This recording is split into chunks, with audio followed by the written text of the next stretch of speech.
Classmate Bonnie was obsessed with seducing boys that already had a girlfriend. And when I caught her flirting with my boyfriend, TJ, I finally lost it. Get away from him, you pumpkin face! Oh, but he likes me so much. TJ, tell me, am I your favorite girl? I pushed her away and said, TJ, she is a tramp. Promise me to stay away from her. Oh, don't worry. She's harmless. But I know teenage boys think with their pants, not with their heads. I couldn't trust my boyfriend as long as Bonnie was around, and the other girls felt the same. So to get Bonnie under control, we all gossiped and excluded her. But it didn't work.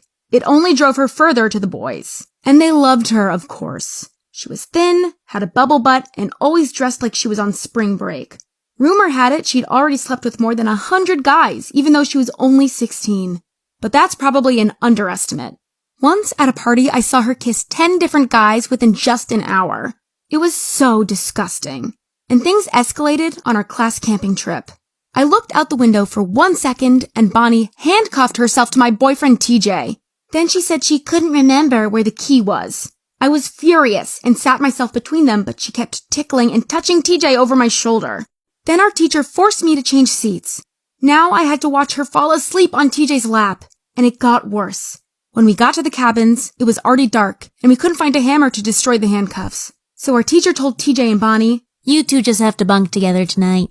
That's when I lost it and screamed, "No! My boyfriend won't sleep next to that tramp!" "Don't stress, girl. I'll take extra good care of TJ. You'll see. He's such a good boy anyway." She started pawing at him, and I was about to kill her. I knew she would try to make out with him in their bed. And what if she took off her clothes and got naked?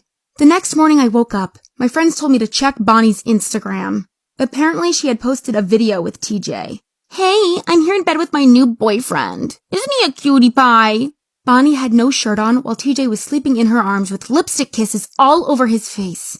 I went to find a hammer so I could finally destroy the handcuffs. But that's when Bonnie said, "Oh, I just remembered where the key is. It's right here in my pants."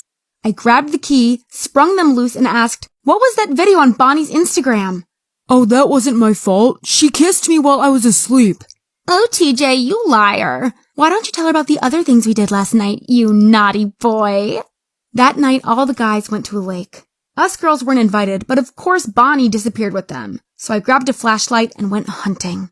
I found the guys laughing around a bonfire when Bonnie sat down on TJ's lap and sucked his face. I was disgusted, but the guys were cheering her on. So I threw a stone at them and screamed, "Get your dirty hands off him!" But TJ stood up for Bonnie and said, "You could have hurt someone with that stone. And relax, we were only playing a kissing game." "Yeah, don't be such a prude." "I'm prudish because I'm the type of girl you can marry someday. Bonnie's just a cheap toy you're gonna use a few times and then dump in the trash." "But I'm only 16. I don't want a serious relationship in any way. Bonnie's more fun than you." "Oh, you really think that?" I ran to our camp and used scissors to turn my jeans into hot pants and my t-shirt into a crop top. Then I went back and said, "How do I look now?" "Wow, you look hot." "Really? You like the way I look?" "Because I need your validation to feel good about myself. Can you please make out with me? Please?" It was fun beating Bonnie at her own game, but she was a professional and outplayed me. "Mind if I join you two?" "Sorry, but I can't risk getting an STD from you." "Okay, girls, calm down. Why don't we go back to my cabin for a duel to see which one of you is the better kisser?" That's when I finally realized that my boyfriend didn't care about me one bit. I told him, "It's over between us. I'm sure she already gave you her STDs, and I hope you both die of syphilis." But the rest of the trip, TJ was completely under Bonnie's spell, and she kept flaunting it in my face. "Oh, babe, last night was so good. Can we go back to your bed?" I rallied the other girls, and we ambushed them that night. First, we locked TJ into the bathroom. Then we tied Bonnie to a tree and taped her mouth shut. The girls held her still while I wrote "man-eater" across her forehead. It was fun until our teacher found out about it. She screamed, "All you girls are suspended from school for 2 weeks."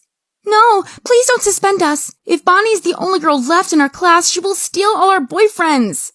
Bonnie didn't even try to wash off her man-eater tattoo. The guys thought it was funny, and she wore it like a badge of honor. Currently, I'm still suspended, but I've heard rumors that Bonnie makes out with up to 5 guys each break. I wouldn't be surprised if that was true.